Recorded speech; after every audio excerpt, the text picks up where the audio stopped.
Kasus pencurian menyasar pura, terjadi di wilayah Kecamatan Mengwi. Pada Selasa 3 Februari, Pura Dalem Adat Mengwi Banjar Pengiasan disatroni maling. Meski merusak kunci gembok, pelaku gagal mengambil benda sakral atau berharga yang disimpan di pura tersebut. Informasi diperoleh di lapangan, peristiwa ini diketahui pukul 10 WITA. Dari rekaman CCTV, terlihat ada orang tidak dikenal masuk area pura pukul 3.34 WITA. Pelaku mengenakan jaket kulit lengan panjang coklat, celana panjang hitam, serta topi hitam. Video berdurasi sekitar 1 menit 10 detik, memperlihatkan pelaku masuk mengendap-endap menuju pintu pelinggih gedong. Setibanya di depan gedong, pelaku mencoba buka pintu gedong.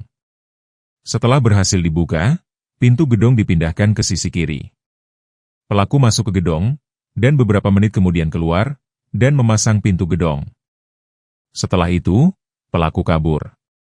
PSK Subsipenmas Humas Polres Badung, Aibtu Ninyoman Ayu Inastuti mengatakan, saat ini polisi masih melakukan penyelidikan, dan sudah mengumpulkan keterangan saksi-saksi serta mengamankan rekaman CCTV.